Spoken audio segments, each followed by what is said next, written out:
a great job. And she's highly respected by us also. And we look forward to talking to see if we can do something. We've had a very good relationship over the years, but it's been a very one-sided transaction, very unfair to the United States. And I think both sides want to see fairness, but it's been a very, very one-sided deal, and it shouldn't be. And so we're here with her very brilliant staff, and hopefully we'll resolve a few issues. But it's a great honor. You know, we just built this ballroom, and we're building a great ballroom at the White House. The White House has wanted a ballroom for 150 years, but they never had a real estate person. You know, no president knew how to build a ballroom.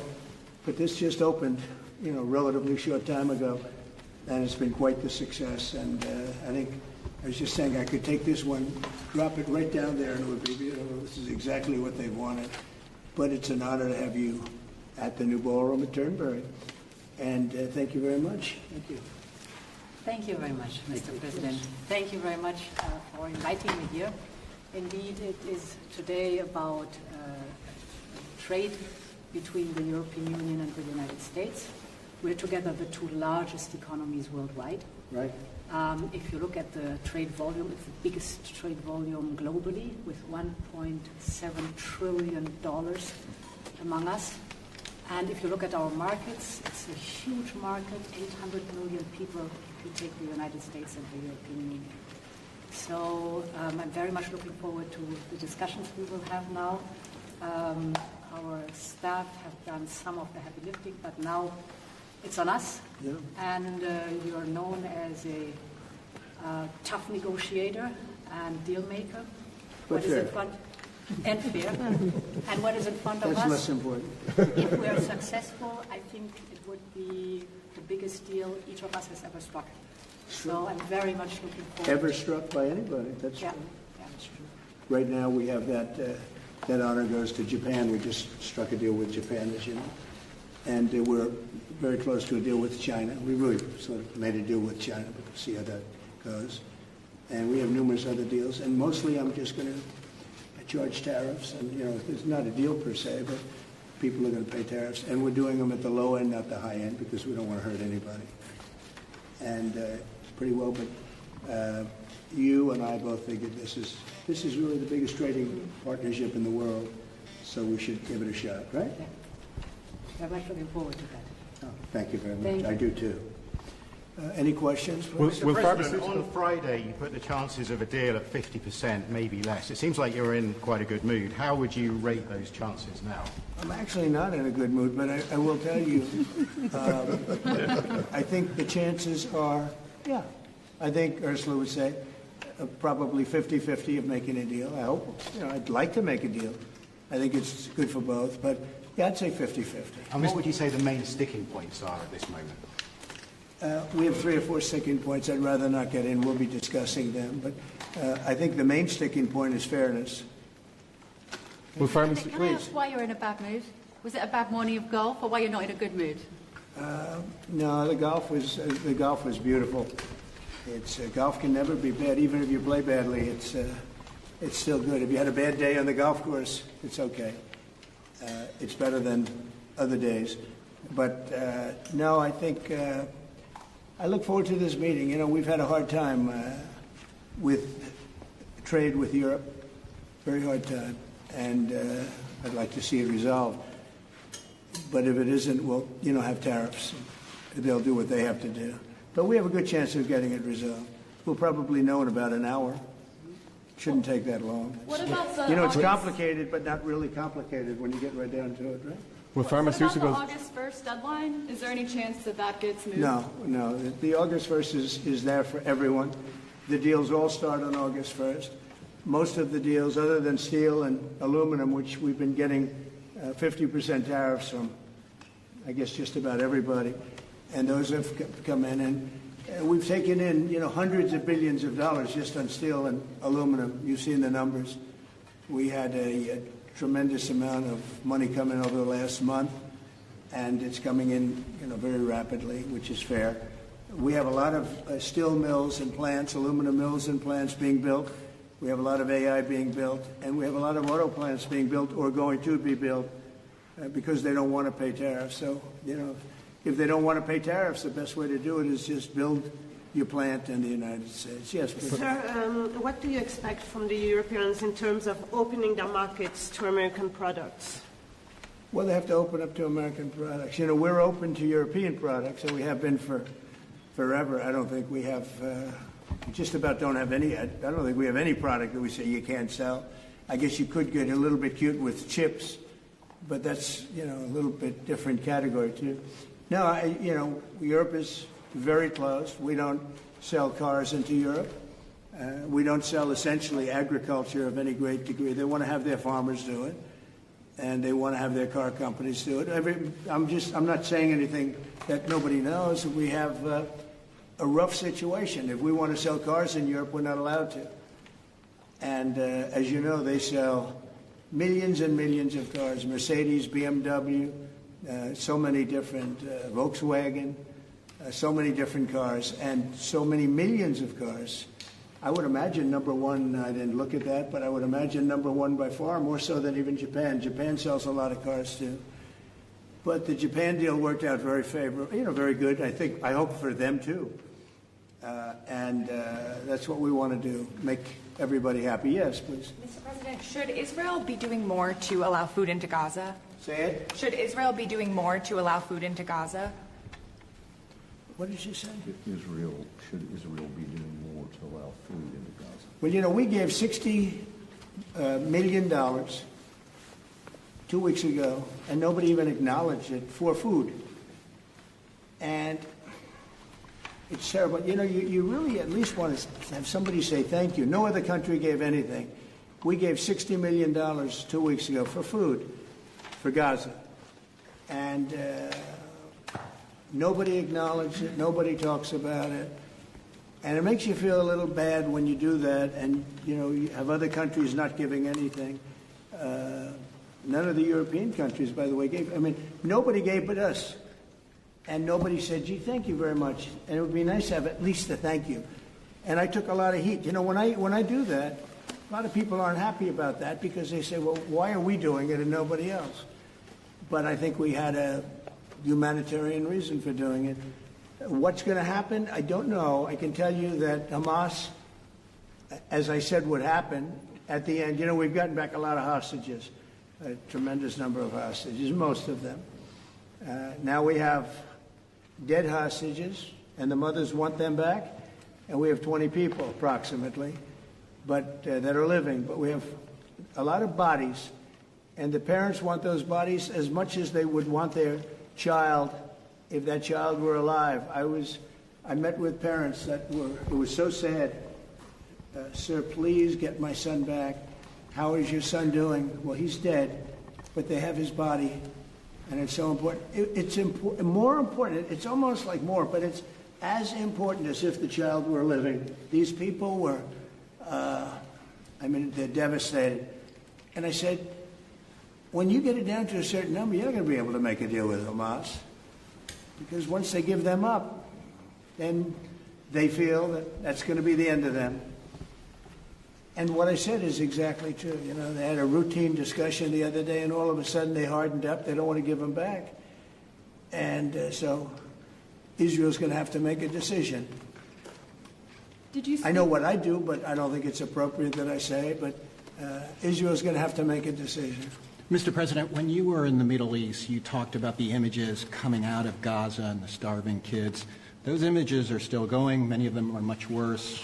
Thinner children, starving. What do you see or feel when you look at those images today? Well, it's terrible. When I see the children, and when I see, especially over the last couple of weeks, and people are stealing the food, they're stealing the money, for the food.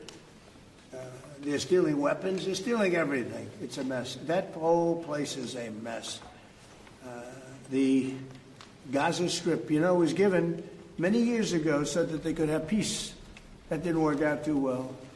When Israel gave that up, whoever was the prime minister at the time, who I know who it was, but it was not exactly a very clever thing to do, because that was given so that they finally have peace. And it's actually made the situation worse.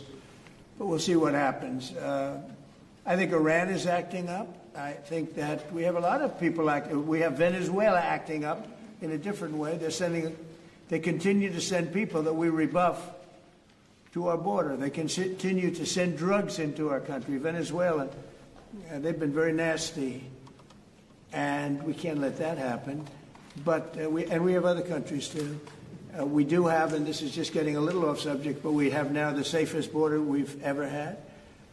And I think in many respects we probably have the most successful, and I say it all the time. Every leader, when I went to NATO the other day, every leader said, you have the hottest country in the world. We have the hottest country in the world now. We're taking in hundreds of billions of dollars. We have the highest stock market we've ever had. We have the best numbers we've ever had. But we have hundreds of billions of dollars pouring into our country. And I think it's the hottest. And by the way, 1 year ago, our country was dead. We had a dead country because of an incompetent president and incompetent Democrats. All they know how to do is talk and think about conspiracy theories and nonsense. If they'd waste their time talking about America being great again, it would be so much nicer, so much easier, be very successful. But we were a dead country, and now we have the hottest country anywhere in the world. Yeah. Any other questions? Mr. President, President Trump, on this particular deal, if you manage to do a deal today, will that be the end of the matter, or could there be more tariffs coming, particularly on pharmaceuticals? No, if we do a deal today with the European Union, that will be the end of it. Yeah, we'll go, I guess, a number of years at least before we have to even discuss it again. No, that would be the end of it. Including pharmaceuticals? And this is the biggest deal. People don't realize. This is bigger than any other deal. We have great countries, I'm familiar with many of them, so are you. And this is really the biggest deal. This is I guess we're the biggest out there, and they're the second. And when we come together, this will be the biggest deal. If that happens, and it could happen, should happen. Okay? Will pharmaceuticals be part of today's deal? No, it won't. Pharmaceuticals will be. I mean, could be, we'll do something, but basically pharmaceuticals won't be part of it because we have to have them made in the United States, and we want them made in the United States. And I think it's easy to say, and I think it's important to say pharmaceuticals are very special. We can't be in a position where we're relying on other countries. Now, Europe is going to make pharmaceuticals, drugs, and everything else for us too, a lot, but we're going to have also our own. A question for President von der Leyen, please. Yes. Can you give your assessment of what you feel the chances are a deal of? The President just talked about a 50-50 chance, and the biggest obstacle being fairness. What would you say are those things for you? I think the President is right. We have a 50 to 50% chance to strike a deal. And indeed, it is about rebalancing. So you can call it fairness, you can call it rebalancing. We have a surplus, the United States has a deficit, and we have to rebalance it. We have an excellent trade relation. It's a huge volume of trade that we have together. So we will make it more sustainable. Mr. Trump, can you do better than a 15% tariff rate for the EU? Better meaning lower? Yeah. No. Mr. President, to return to Gaza, you're going to meet the British Prime Minister tomorrow. He's going to ask you to consider again peace talks between Israel and Hamas. Are you now saying there is no point in trying to restart? No, we're meeting about a lot of things. We have our trade deal, and it's been a great deal. It's good for them and good for us, I think. You know, the UK is very happy. They've been trying for 12 years to get it, and they got it, and it's a great trade deal for both. Works out very well. But we'll be discussing that. I think we're going to be discussing a lot about Israel. They're very much involved in terms of wanting something to happen. He's doing a very good job, by the way. Also on Gaza, sir, did you speak with Prime Minister Netanyahu this weekend about getting more aid into Gaza? I talked to him, yeah, I did. I talked to him about a lot of things. I talked to him about Iran. I think Iran's been very nasty with their words, with their mouth. I think they've been very nasty. They got the hell knocked out of them, and I don't think they know it. You know, I actually don't think they know it. They really do. The whole thing's a con job. We have a lot of con jobs going on. But Iran was beaten up very badly, for good reason. We cannot have them have a nuclear weapon. But they still talk about enrichment. I mean, who would do that? You just come out of something that's so bad and they talk about, we want to continue enrichment. Who would say that? How stupid can you be to say that? So we're not going to allow that to happen. We're not allowing that to happen. But did you talk about more aid into Gaza? Will I do more aid? Did you talk to Netanyahu about the U.S. is going to do more aid for Gaza, but we'd like to have other countries participate. We're going to mention that to the European Union today. That's an international problem. It's not a U.S. problem. It's an international problem. And we're giving a lot of money and a lot of food and a lot of everything. If we weren't there, I think people would have starved, frankly. They would have starved. And it's not like they're eating well. But a lot of that food is getting stolen by Hamas. They're stealing the food. They're stealing a lot of things. You ship it in and they steal it. Then they sell it. President, on Friday you said that Europe is being crushed by mass migration, and I wondered whether your friends on the other side of the room agree with you on that. Well, I'd let you respond to that again. So, we have been working intensively on the topic of irregular migration. And we have, from the very beginning, said that migration is a European challenge that needs a European answer. As Europeans, we will fulfill our international obligations, as we've done in the past, also in the future. But we, as Europeans, are the ones who decide who comes to the European Union and under what circumstances, and not the smugglers and traffickers. That's the principle in which we are working. I will say this, they did ask me when I got off the plane, immigration, Europe has a tremendous problem, and we do too, but we've sealed our borders. We have nobody coming in, and we have hundreds of thousands of people being taken out, and the bad ones first. And I think we're doing a very good job of that. But it literally registered 0 people last month. You probably saw that, nobody. And Europe has a very similar problem. I think they're going to end up in the same place. You might as well go there quicker. And the other thing I say to Europe, we will not allow a windmill to be built in the United States. They're killing us. They're killing the beauty of our scenery, our valleys, our beautiful plains. And I'm not talking about airplanes. I'm talking about beautiful plains, the beautiful areas in the United States. And you look up and you see windmills all over the place. It's a horrible thing. It's the most expensive form of energy. It's no good. They're made in China, almost all of them. When they start to rust and rot in 8 years, you can't really turn them off. You can't bury them. They won't let you bury the propellers, the props, because there's a certain type of fiber that doesn't go well with the land. That's what they say. The environmentalists say you can't bury them because the fiber doesn't go well with the land. In other words, if you bury it, it will harm our soil. The whole thing is a con job. It's very expensive. And in all fairness, Germany tried it, and wind doesn't work. You need subsidy for wind, and energy should not need subsidy. With energy, you make money. You don't lose money. But more important than that is it ruins the landscape. It kills the birds. They're noisy. You have a certain place in the Massachusetts area that over the last 20 years had 1 or 2 whales wash ashore, and over the last short period of time, they had 18. Okay? Because it's driving them loco. It's driving them crazy. Now, windmills will not come. It's not going to happen in the United States. And it's very expensive. And I would love to see. Today I'm playing the best course, I think, in the world, Turnberry. Even though I own it, it's probably the best course in the world, right? And I look over the horizon and I see 9 windmills. It's like great. At the end of the 18th, I said, isn't that a shame? What a shame. You have the same thing all over Europe in particular. You have windmills all over the place. Some of the countries prohibit it, but people ought to know that these windmills are very destructive. They're environmentally unsound, just the exact opposite. Because the environmentalists, they're not really environmentalists. They're political hacks. These are people that they almost want to harm the country. But you look at these beautiful landscapes all over the world. Many countries have gotten smart. They will not allow it. They will not. It's the worst form of energy, the most expensive form of energy. But Windmills should not be allowed. Doing back, Mr. Trump, doing back. Cambodia and Thailand. You spoke to leaders of both countries. I did. Are they doing enough to stop the fighting? I hope so. You're talking about Cambodia and Thailand? So I had an interesting time. We're dealing with Thailand, and we do a lot of trade with Thailand and with Cambodia.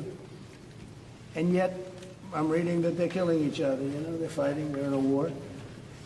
And I say, this should be an easy one for me because I've settled with India and Pakistan, and Serbia and Kosovo was going at it, you know, but they have for a long time, in all fairness, so you know about that. And others, the Congo, and you know what's gone on there. That's been a horrible thing with Rwanda. That's been a horrible thing. 31 years, 7 million, 8 million people killed. Machetes all over the place.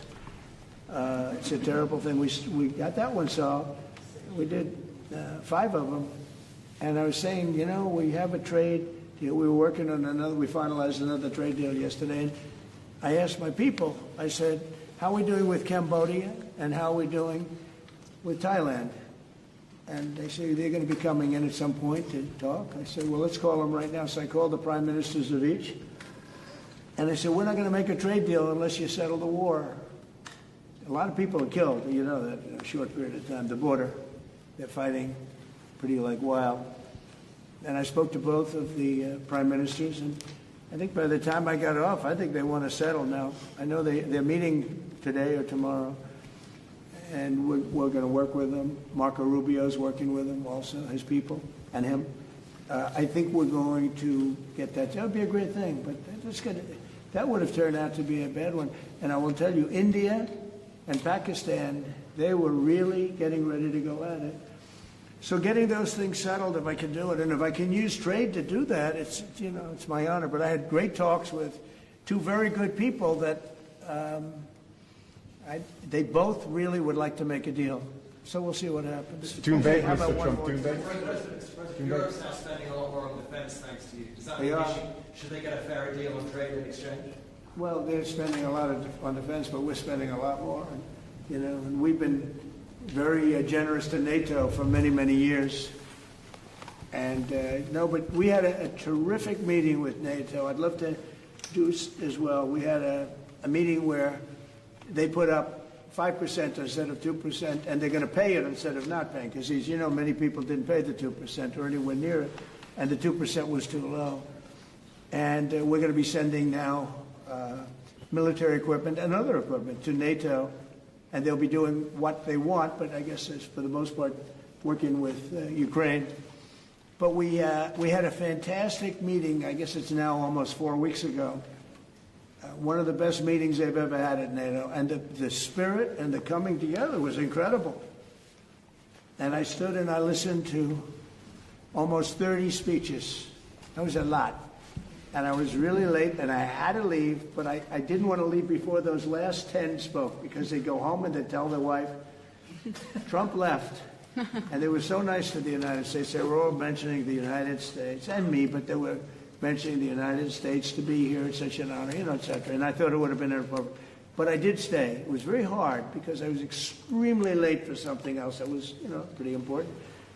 And we had a tremendous NATO meeting. I'm sure you heard that. Yeah. It was great. There's some great people that you deal with on 2 fronts, right?